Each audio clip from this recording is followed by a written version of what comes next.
ఇల్లు మీది రిజిస్ట్రేషన్ ఖర్చు మాది. క్రెడై ప్రివిలేజ్ కూపన్ దక్కించుకోండి. ఈ మెగా ధమాకా ఆఫర్ పొందండి. CREDAI Vijayawada property show. State investments promotion board SIPB Andhra Pradesh సమావేశం జరిగిందంటే మళ్ళీ ఎలాంటి పెట్టుబడులు తీసుకురాబోతున్నారు అనేటువంటి ఆసక్తి ఈ మధ్య అందరిలోనూ నెలకొంది. నిన్ననే ఒక సమావేశం జరిగింది. ఈసారి సమావేశంలో దాదాపుగా 20,000 కోట్ల రూపాయలకు సంబంధించినటువంటి పెట్టుబడుల ప్రపోజల్స్ని ఎస్ఐబిబి క్లియర్ చేసింది. తర్వాత ప్రొసీజర్ ప్రకారం వీటన్నింటినీ కూడా స్టేట్ క్యాబినెట్లో డిస్కస్ చేసిన తర్వాత అక్కడ అప్రూవల్ అయిన తర్వాత జీవోలు రిలీజ్ చేసేటువంటి పద్ధతి ఉంటుంది. అయితే ఈసారి సమావేశంలో ప్రత్యేకత ఏంటంటే దాదాపుగా 90% ప్రపోజల్స్ రాయలసీమలోనే పెట్టుబడులు ఉండడం ఆసక్తికరంగా మారింది. అంటే మొత్తం 20,000 కోట్ల రూపాయల దానిలో నెల్లూరులో కూడా వస్తున్న పెట్టుబడులు కలుపుకుని చూస్తే కనుక దాదాపుగా 95% పెట్టుబడులు రాయలసీమలోనే పెడుతున్నట్టు భావించాల్సి ఉంటుంది. కానీ ఓవరాల్గా చూసినప్పుడు నెల్లూరు, బాపట్ల, అలానే విజయనగరం, అనకాపల్లి ఇలాంటి ప్రాంతాల్లో కొన్ని ఇన్వెస్ట్మెంట్స్ వచ్చినాయి. మేజర్ ఇన్వెస్ట్మెంట్స్ మాత్రం రాయలసీమలోని జిల్లాల్లోనే రావడం విశేషం. ఒకసారి ఆ జాబితాని చూద్దాం. ఇది మొత్తంగా 14వ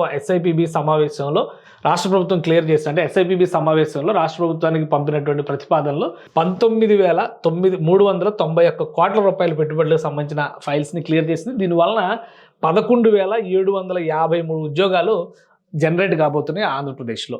సో మేజర్గా first investment Tata power, Tata సంస్థ గురించి మనకు తెలుసు. నెల్లూరులో పెద్ద ఎత్తున ఇన్వెస్ట్మెంట్స్ పెడుతుంది. 6,675 కోట్ల రూపాయలు పెట్టబోతుంది టాటా పవర్ సంస్థ నెల్లూరులో. సో దీనివల్ల ఒక 1000 ఉద్యోగాలు ఏర్పడేటువంటి అవకాశం ఉంటుంది. ఇక మిగతావి మ్యాక్సిమం అన్నీ కూడా ఈ రెన్యూవబుల్ ఎనర్జీకి సంబంధించినటువంటి పరిశ్రమలు అవన్నీ రాయలసీమనే ప్రాధాన్యంగా ఎంచుకున్నాయి. ఇక షిరిడి సాయి ఎలక్ట్రికల్స్ చూస్తే కనుక 5,571 కోట్లతో 5,000 ఉద్యోగాలు కడపలో కల్పించబోతోంది. అలానే వెబ్సాల్ రెన్యూవబుల్ ఎనర్జీ నాయుడుపేటలో 3,538 కోట్ల రూపాయలు పెట్టుబడులు పెట్టడం ద్వారా 1,980 ఉద్యోగాలు సృష్టించబోతుంది. రామ్కో సిమెంట్ నంద్యాలలో 1,500 కోట్ల రూపాయల ఇన్వెస్ట్మెంట్స్తో 300 ఉద్యోగాలు ఇవ్వబోతుంది. ఇజ్రాయల్ ఎక్స్ప్లోరేషన్ గిల్డ్ తిరుపతిలో పెడుతున్నటువంటి పరిశ్రమ వల్ల 578 కోట్ల రూపాయల ఇన్వెస్ట్మెంట్స్, 382 ఉద్యోగాలు రాబోతున్నాయి. ఇస్కాన్ సంస్థకు చెందినటువంటి సత్యసాయి జిల్లాలో 425 కోట్లతో పెట్టుబడి పెడుతున్నటువంటి ఇన్వెస్ట్మెంట్తో 1,035 ఉద్యోగాలు రాబోతున్నాయి. ఇది ఇస్కాన్ సంస్థ పెడుతున్నటువంటి పెట్టుబడి. ఇక అర్నా కోస్టల్ రిసార్ట్స్, ఇది బాపట్లకు వరుసగా ఒక 3 ఆఫర్లు దక్కినాయి. ఈ 3 ప్రపోజల్స్ కూడా బాపట్లకే వస్తున్నాయి.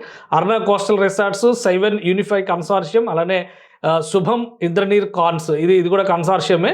సో ఈ 3 కూడా ఇవి రిసార్ట్స్ బాపట్లని క్లీన్ బీచ్ కింద డెవలప్ చేయాలనేటువంటిది, క్లీన్ వాటర్ బీచ్ కింద ప్రపోజ్ చేస్తుంది రాష్ట్ర ప్రభుత్వం. అక్కడ ఉండేటువంటి సూర్యలంక ఐలాండ్ వస్తున్నటువంటి ఐలాండ్ తీరంగా మారినటువంటి బీచ్ దగ్గర ఇక్కడ టూరిజంస్కి స్కోప్ ఎక్కువ ఉంటుంది. అలానే జెట్టీలు నడపాలి, ఇతర తరహా వ్యవస్థల్ని పాశ్చాత్య శైలిలో ఉండేటువంటి ఇన్ఫ్రాస్ట్రక్చర్ని డెవలప్ చేయాలని ఆంధ్రప్రదేశ్ ప్రభుత్వం భావిస్తుంది. ఇటీవలే కొన్ని రిసార్ట్స్ ఓపెన్ అయినాయి. ఇప్పుడు అదే తరహాలో 3 సంస్థలు మళ్ళీ అక్కడ ఇలాంటి వ్యవస్థలు ఏర్పాటు చేయడానికి ప్రిపరేషన్ అవుతున్నాయి. 187.58 కోట్ల రూపాయలతో అర్నా సంస్థ 250 ఉద్యోగాలు ఇవ్వబోతుంది. 183.87 కోట్లతో సైవెన్ యూనిఫై సంస్థ 196 ఉద్యోగాలు ఇవ్వబోతుంది. శుభం ఇంద్రనీర్ సంస్థ 64 కోట్ల రూపాయల పెట్టుబడితో 100 ఉద్యోగాలు ఇవ్వబోతుంది. సో ఇవి బాపట్లకు సంబంధించినటువంటి ప్రపోజల్స్. మిగతా ఒక బాపట్ల, ఒక నెల్లూరు తీసేస్తే కనుక మిగతావన్నీ రాయలసీమగా ఉన్నాయి. దిగువన ఉన్నటువంటి మిగతా ప్రపోజల్స్ని ఒకసారి చూస్తే సంగం మిల్క్ ప్రొడ్యూసర్ సంస్థ అనంతపూర్లో 200 కోట్లు పెట్టుబడి పెట్టబోతుంది. సంగం అనేది గుంటూరు జిల్లా బేస్డ్ సంస్థ. ఉమ్మడి గుంటూరు జిల్లాలో దాని నెట్వర్క్ చాలా పెద్దగా ఉంటుంది. 245 ఉద్యోగాలు ఇవ్వబోతుంది. అంటే milk based products, milk plant పెట్టబోతున్నారు అనమాట అక్కడ. సో 200.82 కోట్ల రూపాయలతో ప్రపోజల్ పెడతారు. ఇక డావా ఫుడ్ సెంటర్ తిరుపతిలో ఓపెన్ చేయబోతున్నారు. 44.42 కోట్ల రూపాయలు, 500 ఉద్యోగాలు రాబోతున్నాయి. పైనీర్ క్లీన్ యామ్స్ చిత్తూరులో 159 కోట్ల రూపాయలు పెట్టుబడి పెట్టబోతున్నారు.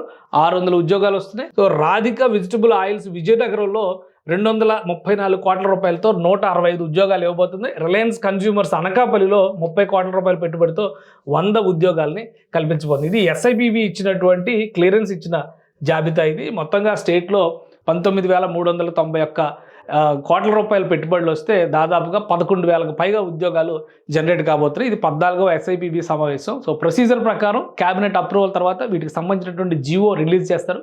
స్పీడ్ ఆఫ్ డూయింగ్ బిజినెస్ పేరుతో ఉత్సాహంగా ఉన్నటువంటి ఆంధ్రప్రదేశ్ అధికార యంత్రాంగం ల్యాండ్ అలాట్మెంట్స్ లేదా ఇన్వెస్టర్స్కి ఇచ్చినటువంటి ఎష్యూరెన్సెస్ వాటి ఇన్సెంటివ్స్ పైన వర్క్ చేసేటువంటి ప్రాసెస్ మొదలవుతుంది. మ్యాక్సిమం 3 నెలల్లో ప్రతి ప్రాజెక్టు గ్రౌండ్ అయ్యే విధంగా ఒక మానిటరింగ్ మెకానిజంను ఆంధ్రప్రదేశ్ ప్రభుత్వం ఏర్పాటు చేసింది. సో ఆ తరహాలో చూస్తే కనుక రాబోయేటువంటి 3 నెలలు అంటే మార్చి లోపుగా ఈ ప్రక్రియలన్నీ కూడా కంప్లీట్ చేసి భూమి పూజలు చేయడం లేదా పనులు ప్రారంభించే దిశగా అడుగులు వేసేటువంటి అవకాశం ఉంటుంది.